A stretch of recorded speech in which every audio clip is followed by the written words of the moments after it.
We're live again. Hello, everybody. Welcome to Readings. Reset the Table. I think this is our third one. Very excited about the guests today. I'm going to let a few people get on and going, and as always, try to figure out how to do this thing, how to do this technological thing. I gotta find the people and get in there. I can do this. No, it's not the questions. How's everybody doing today?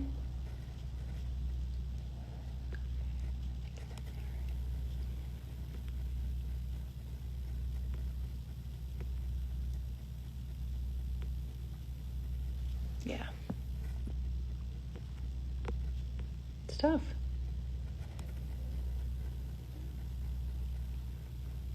I've been chilling. It's actually a really nice day here in Connecticut. Sun's out, enjoying the weather, relaxing. Okay, let me for real try to figure this out.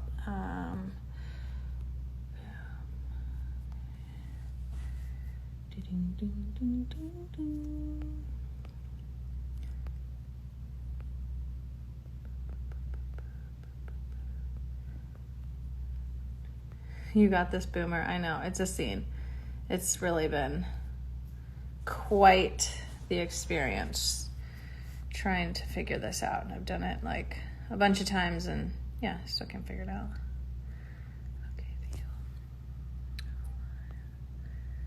Okay, there he is. Okay, got it. I think. Okay. Hi! Yes, there he is. You figured it out! I figured it out.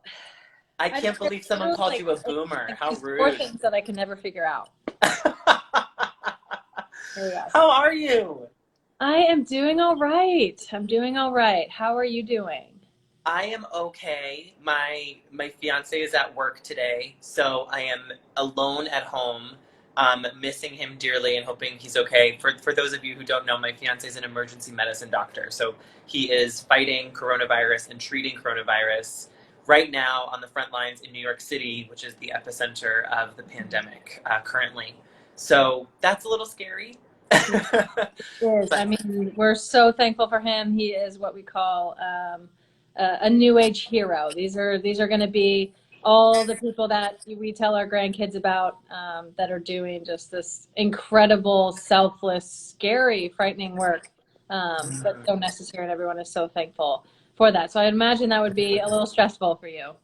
It is stressful. You know, I recently wrote a piece for Self magazine about what it's like living with an ER doctor, because initially we had planned for him to have to be staying in our guest room and to actually not, like, we wouldn't share a bed, we wouldn't share a bathroom, like we were going to be really diligent about sharing food, that kind of stuff. And then we just kind of decided, like, you know what, if we're going to be in this thing together, we're going to be in this thing together. And for some reason, like, the thought of sleeping alone right now, or him sleeping alone, would be a lot worse to me than just like braving it and fighting it and treating it together. So anyways, we made that decision, and I hope I don't regret it. Yeah, I don't think you will. I think that's really beautiful. I know, I mean, I'm constantly thinking of all the people that are, in isolation at home, or, older folk in nursing homes who can't see their families, or people who are just struggling right now. Must be so hard. So I think if you have the opportunity to be with someone, I think that's probably the right choice. Thanks. I appreciate that. Well, for everyone who doesn't know, which they already should, this is Phillip Picardi, host of Unholier Than Thou, columnist at GQ, former editor-in-chief at Out Magazine, and founder of Them. We're so excited to have you on. You've actually been to one of our Resets Live, so we feel like this was such a cool thing to bring you back. Yes. The Reset 2.0. If you remember from the first one, we did a little guided, just a moment of meditation.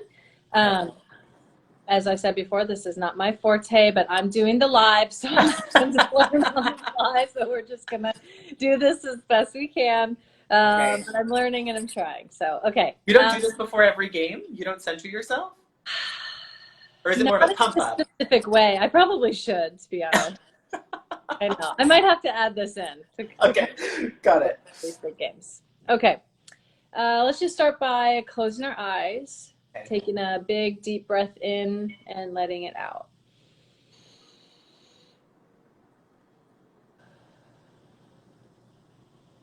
Feeling your feet on the ground, maybe your hands on the tops of your knees, hearing the sounds around you, letting it all flood in.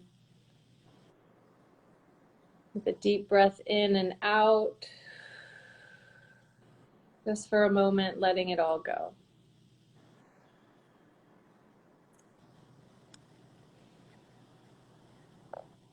Okay. And we're back. Great That job. was nice. Yeah, just I feel like the breathing, talking through the breathing, that's what we got going here. Yeah, that was great. Okay. Wow, I'm ready now. Okay, let's get this started. Obviously, you've been a part of the resets before. It's basically a gathering of there's been artists and politicians and musicians and athletes and business people and people in media, every sort of category, and we bring people together to kind of just have thought-provoking conversation, to share stories, to sort of get that community, but then also with the big idea of unleashing people back out into the world, kind of with something. We talk a lot about at our company, just in general, just defying the status quo and wanting to really evaluate that and reimagining the status quo and things we can do different. And part of that is revolt. So we're going to focus a little bit on revolt today. Tell us about a time when you've stood up against a social injustice, and what was that, and what kind of led to that spark within you? So I'm like you mentioned, I was the editor-in-chief of Out Magazine, and before that, I actually was at a publication called Teen Vogue. And when I joined Teen Vogue in 2015, it was the year before Donald Trump was elected president. And what I basically wanted to do, I was in charge of the website at Teen Vogue, and I was all of 23 years old. There were, I think, like 6 of us working on the website. And I decided that it would be really important for us to cover the upcoming election in a way that would invite young women to be a part of a political conversation. And so what we ended up doing was we transformed Teen Vogue's website from being about celebrities and just beauty and just fashion into covering reproductive justice, women's pay equality, which I know is a cause that you've championed on a national stage to huge success. We covered LGBTQ equality, and then of course we covered the debates. We encouraged our audience to watch the debates. And the whole time that we were doing this, Megan, like people were always telling us that we were crazy, right? Like, this isn't going to work. Teenage girls don't care about this stuff, whatever. And then lo and behold, Teen Vogue became the fastest growing women's magazine on digital for 2 years in a row, right? And I'll never forget being at the Women's March on DC and looking at a teenager holding a sign that said, "Long live Teen Vogue." Mm-hmm. So I feel like, with our thesis that teenage girls deserve more from the media, we stood up to an injustice that is really just young women being discounted from politics and from political conversations. And that then, that experience and our success at Teen Vogue really then helped inform the rest of my career, which, went all the way into fighting for LGBTQ equality and more visibility for queer women and trans folks at Out. And then to now, which is just, me doing my journalism thing and launching this podcast, which is about kind of disentangling religion from politics and like, what could we do if we could just look at faith by reacquainting ourselves with God versus the political ways in which faith kind of manifests itself in America. So yeah, that's that. Oh yeah, this is bringing me to this moment now where I feel like we are going to have to repurpose so much. We're going to have to repurpose the way that we're taking in media. I mean, we're watching these press briefings as well. We're going to have to repurpose, what community means. We're going to have to repurpose what socializing means and, reevaluate that and reimagine that. What ways are you seeing or are you thinking, and using that sort of creativity that you come with it at? Because it takes a lot of creativity, I think, to say, okay, we have these Teen Vogue users. This is what they normally have heard. This is what they're used to hearing, but like, what should they be hearing, and sort of flip the narrative like that. So in terms of like social norms, or even bringing it back to social justice, I think we're going to see a lot of this, especially with income inequality. What ways can we sort of like repurpose our creativity, and how can social justice kind of fit into that in this time when we're thinking, okay, like, how do we support local? What food banks are open? How are we getting people access to healthcare? Especially with LGBTQ youth, shelters and housing and resources are really important in this time, in particular when maybe they can't go back to their families and shelter and stay. What ways can we sort of use our collective creativity and repurposing to really still address, social norms or social injustice that's happening right now? You hit on so many things there that are all great things to get involved in ways that we can make difference. And right now, I think there are two things that are standing in the way of people getting involved, both of which, their ultimate root is this idea that we have been disempowered by being forced to stay home. Mm-hmm. And so even that, when we talk about re-ink, right, reframing that idea is first and foremost. You are not less powerful because you are socially distancing. In fact, trust me, my fiance is an ER doctor. You are doing the right thing by staying home. You are doing the ethical thing for your community, and you are saving people's lives by staying home. You're looking out for your community and your family and your loved ones and your neighbors, right? So even this idea that us sitting on our couch having this conversation right now, this is a form of empowerment because we're doing the right thing and we're modeling the right thing for other people. So first and foremost, I want everyone listening to know that that is the case. I love that. I love thinking about it that way, just this small little thing of like, because I think everyone's been like, we got to stay home and like, this sucks and I can't go do it. But you should be sitting on your couch every day, like in your house, like, hell yeah. I'm helping out these frontline workers. I'm helping out these healthcare workers. Everyone who, is probably like, damn, I got to go to work right now. Like, everyone should just be on their couch like, yes. Exactly. Reframing of it, and like, I am helping, like I am making a huge difference in this country right now. So I love the way you said that. And the other thing about reframing too is that the way that we talk about staying home and not being mobile, that is a form of ableism, right? If we look at these things as being bad, we are inherently being ableist, right? Mm-hmm. There are plenty of people who can't show up physically to a lot of spaces. And that doesn't mean that those people are doing less than we are because we're the ones carrying the sign at the protest, or we're the ones whose voice can be heard in person. Mm-hmm. And so I want us to be really intentional, right, about that language we're using. And I also want us to center disabled people in this conversation a lot more. And I think that can be helpful too in terms of finding and tapping into your empowerment. Now, I do know, and having said all of that, I do know it can feel hard to feel like you're making an impact or a tangible impact right now. And that's all because we have to reassess what impact means. And I think this is, and I hope this will be a really positive learning for all of us in the long run.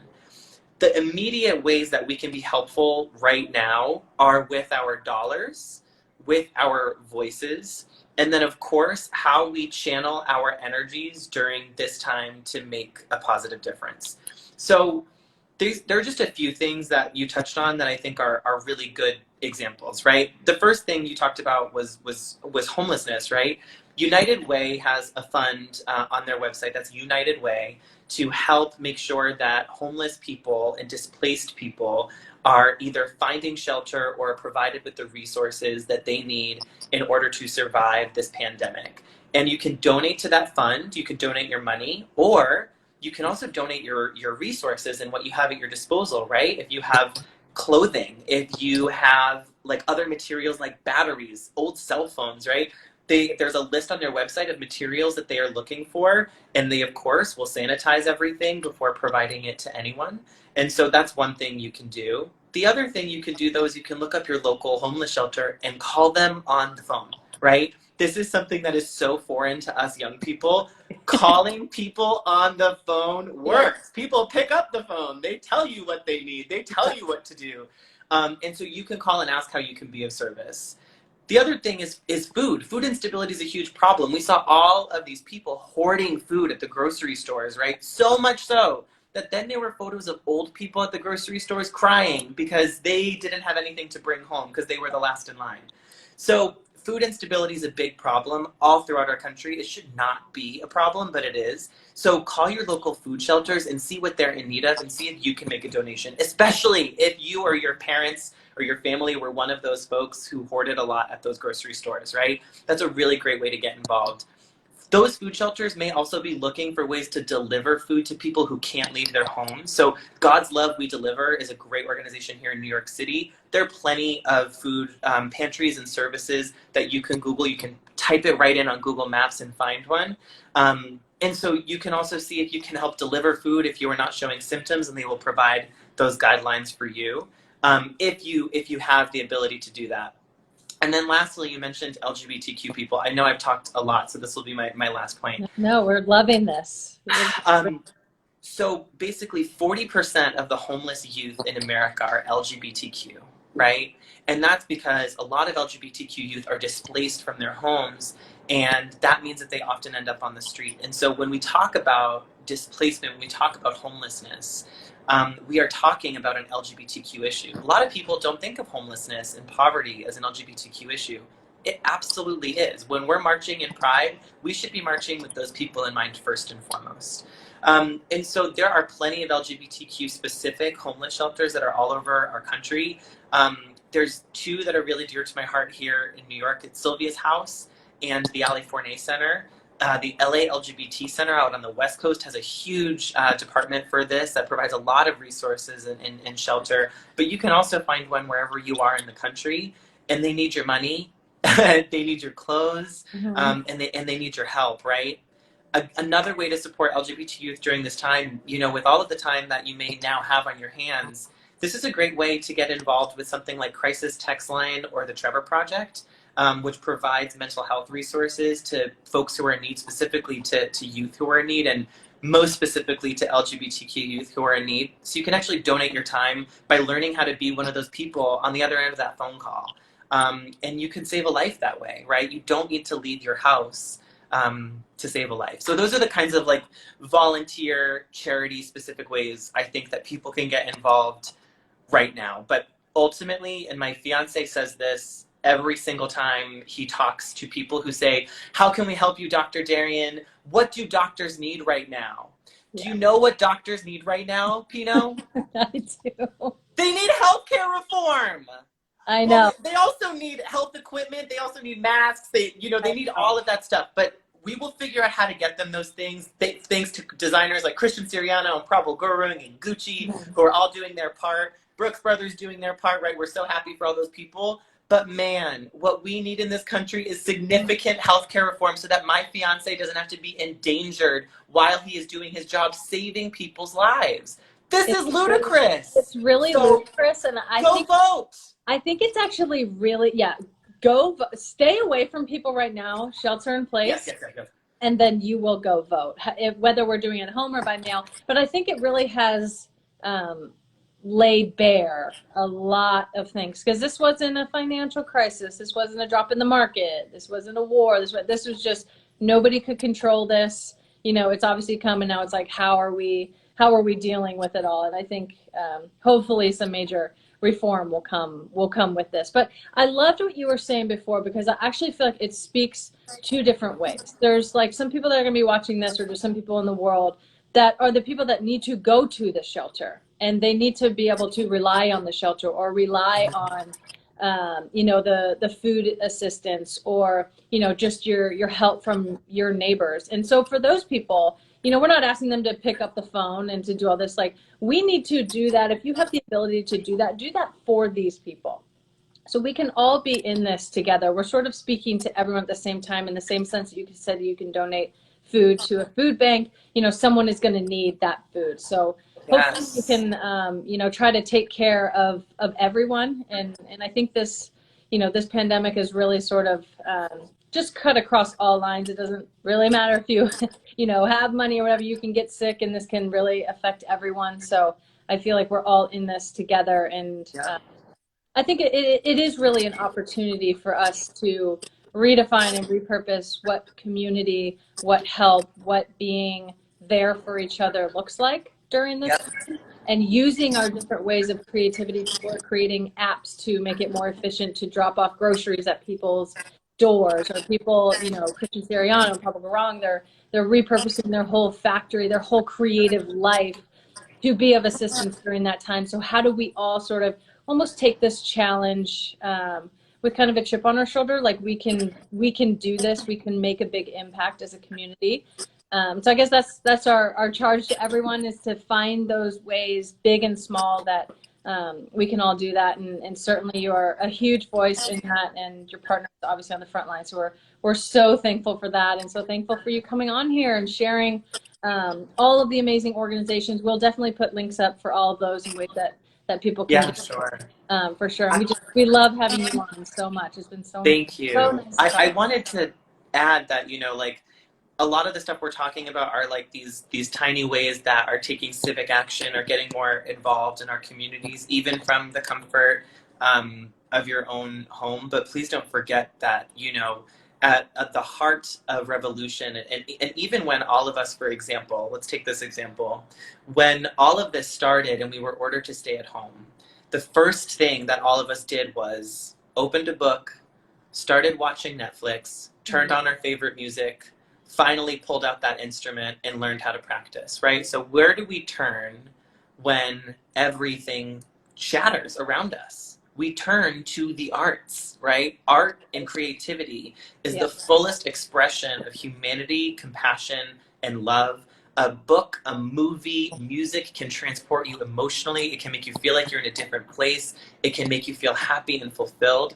So keep in mind that when we talk about self-care being at the heart of revolutions and revolutionary politics, what we're saying is, you know, you have to take care of yourself first. And the best way to care for ourselves is to express ourselves creatively. So if you're frustrated in this moment, honor that feeling by putting it down on paper or taking it out on an instrument, or watching something that is going to inspire you, or finally picking up that book you've never read. Like, those things are all actively good things that you can be doing for yourself, because if you're a better self, right, then you're going to help to make a better society. So I think that, and I hope, you know, we all encourage people to like take that time, turn off the news, turn off your push notifications, put your phone on do not disturb. It's okay. You know, the news cycle will still be there at the end of the day. But if you need to go and make some like radical creativity happen, then it'll make your heart feel so much more fulfilled. I love that. It's progress and art, and they go hand in hand. And in order for things to change, we have to imagine a whole new world and tap into that creativity and that imagination within all of us. That was the perfect thing. Yes. Perfect. I love that. Thank you so much for Thank coming you. on. You're the Thank best. you so much. Thank you for everything you do. I love you so much. Oh, thank you. Thank you. Give your partner a big hug for us all. I And will. that. Oh, and Okay. the census is last day of the census is today. Someone commented that. Thank you so much for saying that. Fill out your census. Fill out your census. We'll put a link up for that as well somewhere. But thank you. Talk to Love you soon. you. Bye. Bye.